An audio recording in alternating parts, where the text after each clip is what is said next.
singing, dancing, acting, and travels with the Foreign Services. But to see her in the front row at any one of my shows, you would know that her proudest achievement in life was me. I feel so lucky and blessed to have been raised by such an incredibly beautiful, talented, compassionate, and loving woman, and I miss her greatly. Victoria Janet Capobianco was born on December 28, 1931, to Victoria and Marion Strickland in New York City. She had a sister, Miriam, and a brother who died very young. And she also had two half-sisters, Dorothy and Gladys. The funny story is that in my mother's early 20s, she became aware of the fact that although she had grown up being called Betty, she found out that on her birth certificate it said Victoria Janet Strickland. She had no idea for the first 20 years of her life that her name was actually Victoria. And she was known to be fine with Betty, Vicky, and Victoria, and in one particular case, Mama Betts. She was a dancer and toured and performed with dance troupes and companies, and even at the Apollo Theater with the Duke of Iron Calypso Review, and a well-known act of the time. And we have some photos that were in the slideshow, and some photos that actually appear at the Apollo Theater in the lobby. I'm not sure if they still are there, but they were known to be there even up through the year 2000. So she went to City College in Manhattan, but travel was what was really on her mind. She went on a month-long tour of Europe and wanted more. So she got a job working for the State Department in the Foreign Services as an administrative assistant. I like to characterize these travels as her international spy period, traveling and working in Taiwan, Tokyo, and Europe. There are many, many fascinating stories she could and did tell of her adventures and experiences. She would often talk about how much she hated Taiwan, but she loved Tokyo. And despite being eventually interrogated for going on a date with a Chinese agent who worked with her team at the office, she told this story. It was fantastic because she would go out, they would do parties and things with all the people that were involved in the offices who were working there. And one time, lo and behold, they bring her in and they say, "What are you doing hanging out with this gentleman?" She's like, "Well, he asked me out to dinner. He's here at the office all the time." They're like, "Well, you can't see him anymore." And she's like, "The hell, I won't. I mean, I do what I want, you know." And I'm not sure if she actually did end up seeing him anymore, but there was lots of, all sorts of office gatherings. So she was like, "This is incredibly ridiculous. We see this guy every day." But it was always funny to hear her tell it way better than I just did. But she would always tell them in very cinematic and romantic ways that are so enthralling that you can't help waiting on the edge of your seat, wondering what's going to happen next in the story. Upon returning to the States, she continued working as an admin, and her mother decided it was time for Betty to buy her a house to move out of the city. So that's what happened.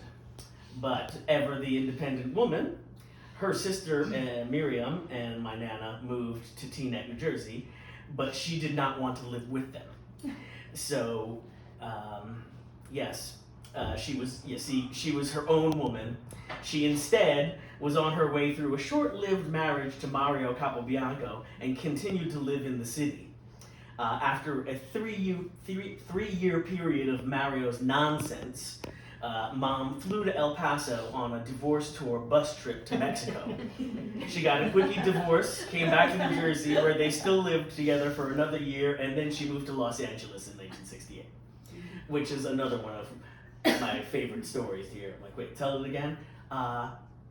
Well, I flew to El Paso, and then we got on a bus, went over the border, and I'm like, wait a minute, who is it? She said, well, I flew there, and there was a whole bunch of other people who were also doing this. Like, so it's a bus, literally a bus tour to go get divorced. She's like, yeah, go to get the divorce, come back, go home, and still go on. I mean, it is strange. So the Los Angeles period, years. Los Angeles, 1968 to 1970. She loved it here. She worked at Screen Gems, a very glamorous job, and when she tells those tales, you know, it's with all the full regalia of the glamour of being in the industry and loving it. And as a performer herself, you know, what could be better? The stories of seeing and meeting Jim Morrison, Larry Hagman, stories of standing up to the boss or enjoying seeing men getting pro bono comeuppances if they dared underestimate her. My favorite story is of one day as she was walking home from the studio and a man, while passing by, remarked, "Damn, you look like you own the street." And to hear her say it just hit you. So kind of like, I bet she did. I know she did. And she owned it. That was what was so great about it. In the moment, you know, that sense of strength that came through. No. So she had a great time here. She met my Ninang Eleanor, my godmother, and she also met my dad here. But, ever the independent woman, surprise, she decided that becoming a single mom would be easier if she didn't have to pay rent in LA and a mortgage in New Jersey. She would have to cut her time in LA short and reluctantly decided to raise me in Teaneck and live in her home with her sister and her mother. My mom was a 38-year-old single mother with a mixed race miracle in 1970. She worked during the day and always stayed involved in local theaters and musicals. I would often accompany her to work, and then often we would be shuffling off either to baseball games, BMX races, or to the many rehearsals and performances that she would get us involved in through local churches or theater groups she was a part of. The very first one I can recall was a traveling play called Tobit, and the family drove, she went separately, obviously with the group, but we drove to Pennsylvania, and I must have been like 6 or 7, I think, and we were backstage, kind of off in the wings, and they did the first part, and then she came off, and I was getting ready to go, but great job, Mom, blah, blah, blah, blah, and she just whizzed right past me and went right by me, and I was like, what happened? And they're like, oh, she's in character. She's got to stay in character. So they consoled me, but I was really upset that my mom didn't even acknowledge me as she was walking by. I was like, what happened? But I soon learned what that would be like myself. But that was the beginning of you know, our life together and my life in general of, you know, working, performing, being out late night, doing that. I mean, just making it happen. I was very young when we traveled once. It was fascinating. Some of her favorite shows that she performed in were Jacques Brel is Alive and Well and Living in Paris, The King and I, Stepping Out, among many other productions she acted and danced in, as well as providing production support and assisting directing. I mean, she did everything. I was on occasion also sweet-talked into being in a couple of productions myself. I was not very outgoing. She tried to get me into doing anything to leave the house. I was stubborn and antisocial, probably just really insecure. But she diligently drove me to all my baseball games and volunteered in the canteen, and we trekked to BMX races all up and down New Jersey.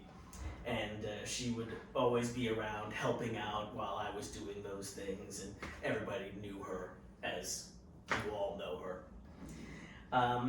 But then the guitar became the obsession, and we didn't have to go anywhere for that. I could practice, listen to records, and try to figure out the lyrics to Led Zeppelin and Cream songs, all the while she would be washing her hair and singing harmony to all the songs and dancing in the hallway just outside of the bathroom while she was in the mirror. She'd be singing harmony to everything. And I think that's how I got my love of being able to harmonize as well. And I would be moving the tape deck or moving the record player along. I'm like, what did he just say here? Because we didn't have the internet back then. You'd have to literally figure out, Yeah. I remember one of the ones I'm like, what is he saying here? And I'm like, da, da, da, da, da, da, da, in the jungle. Quiet places, local pavements, goodbye That's windows. a gentle soul. And I'm trying to figure out the words to Sunshine. Cream. White Room. And I'm like, I can't figure it out. She's like, roll it back. And they're like, she's like, yeah, no, I got nothing. The music is where we lived, so a lot of time was spent singing and playing in the house. And I had the run of the house. I had the basement as my studio, and you'll hear a little bit about that later too. Travel was also a big part of our life. Ski trips to Vermont, arts and crafts in New Hope, Pennsylvania, boardwalk of Atlantic City. Disney, Montreal, California, drives to upstate New York for fairs, and, Renaissance fairs or this, that, or the other thing. And yearly trips to visit family in South Carolina, where my grandmother was from and still owned some land. So we yearly had a trip that went down there,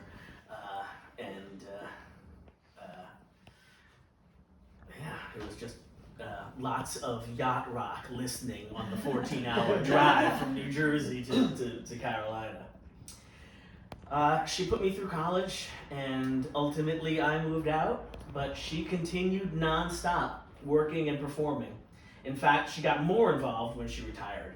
Auditions, theater, a few music videos, background work, getting up at ungodly hours to go to Yankee Stadium in the winter and having to pretend it was the summer for 12 hours a day for a week.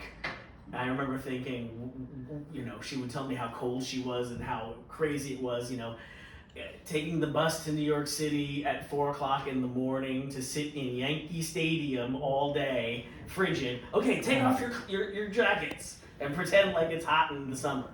And I'm like, are you gonna get sick doing that kind of thing? She's like, oh no, it's so fun. I got Kevin Costner's autograph. Great. She loved it. And so she also did some independent films, none you would ever see or hear of. But she went back to taking college courses. She was always still involved in plays and musicals, as I said. She never let up. She even ended up going back to work part-time. But one day came and I got the phone call. She sold the house and was moving out to live near me in LA. I couldn't believe it. But ever the independent woman, she packed up the house and hopped the 3-day Amtrak train out here. She had done it several times and loved the train ride across country and the adventures and the stories that she would have meeting people along the way at 73. Just incredible. And then did more of the same. Auditions all the time, trekking, walking up and down Los Angeles. I'm like, well, where'd you have to go? She said, oh, this audition was in Santa Monica. Well, I took the bus there, and I took the bus back, but then I walked halfway back and I stopped at Target and did another thing. She walked up and down all of this city. It's insane. The thing that most comes to mind about my mother when I think about her are these incredible moments when I see friends, acquaintances, some who I see regularly and many who I have only seen intermittently, who always ask how my mom is and recall to me how they remember meeting her that one time at a gig years ago.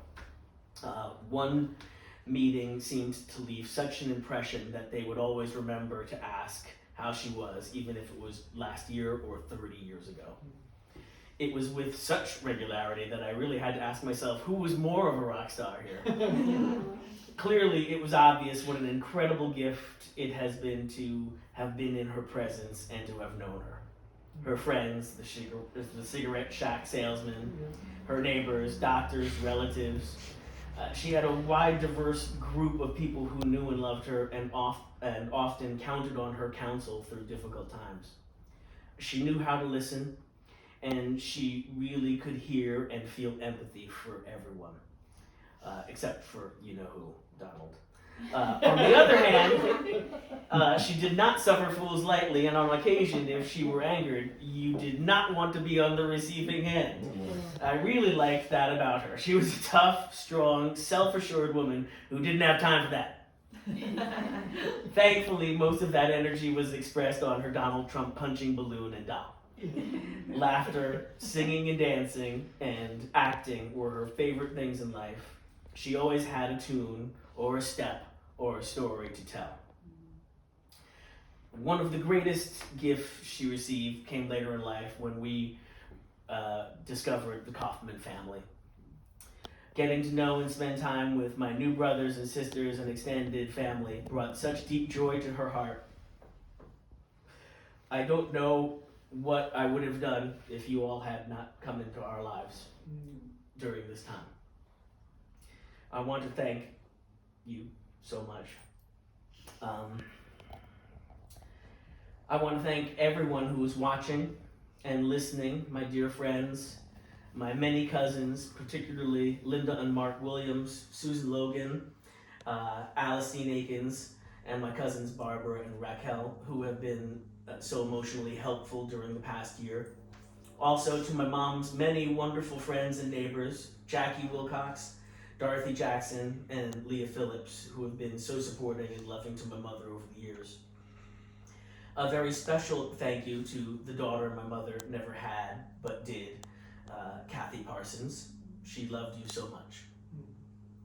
And to Carmen and Brian Malera, Lita McSweeney, Shayla Paxton, and Jerry Hathaway, who gave themselves in the care, support, and companionship of my mother over the last few years.